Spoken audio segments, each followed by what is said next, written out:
Assalamualaikum warahmatullahi wabarakatuh. Selamat malam. Perkenalkan, nama saya Winda Yuliawan Nur Islami. Di video kali ini saya akan menjelaskan tentang hukum administrasi negara. Apa sih yang dimaksud dengan hukum administrasi negara itu? Menurut R. Abdul Jamali, berdasarkan dari buku Pengantar Hukum Indonesia karangan Dr. Haji Ishak SHM pendapat bahwa hukum administrasi negara, peraturan hukum pengantar administrasi, yaitu hubungan antara warga negara dalam pemerintahannya yang menjadi sebab sampai negara itu berfungsi. Apa sih hubungannya administrasi negara dengan bidang hukum lainnya? Hubungan hukum administrasi negara dengan hukum pidana. Berdasarkan kutipan dari buku Administrasi Negara Indonesia, karangan Dr. Haji Muhammad Rahmat, SHMH, yaitu Romen berpendapat bahwa hukum pidana dapat dipandang sebagai bahan pembantu atau hulpert hukum administrasi negara, karena penetapan sanksi pidana merupakan satu sarana untuk menegakkan hukum tata pemerintahan. Dan sebaliknya, peraturan-peraturan hukum di dalam perundang-undangan administratif dapat dimasukkan dalam lingkungan hukum pidana.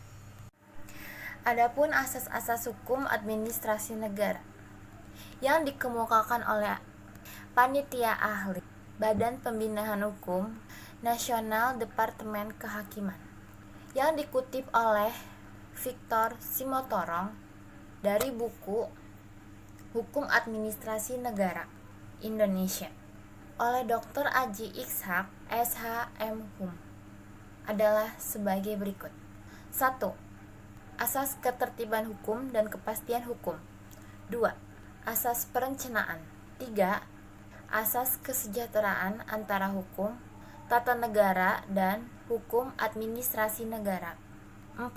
Asas keseimbangan hukum tata usaha negara atau hukum administrasi negara. 5. Asas pengendalian. 6. Asas legalitas pendaharaan. 7. Asas pertanggungjawaban. 8. Legalitas tinggi lembaga keuangan.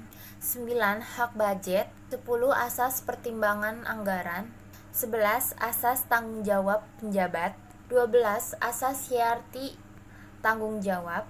13. Asas kedaulatan dalam pembangunan. 14. Asas keadilan dalam tata usaha negara. 15. Asas penjaminan dan hak kewajiban warga negara.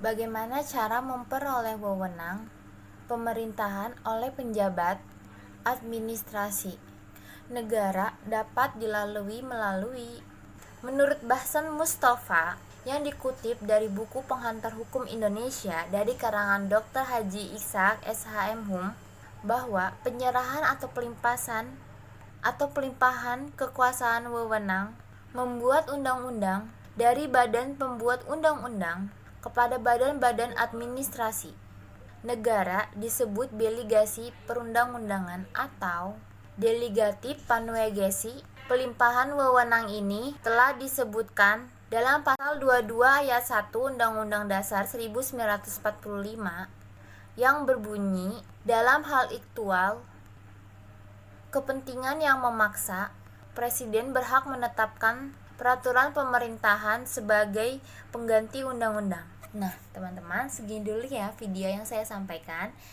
Bila ada kurang atau salahnya, kalian mungkin bisa cari langsung di Google gitu ya. Oke, Assalamualaikum warahmatullahi wabarakatuh.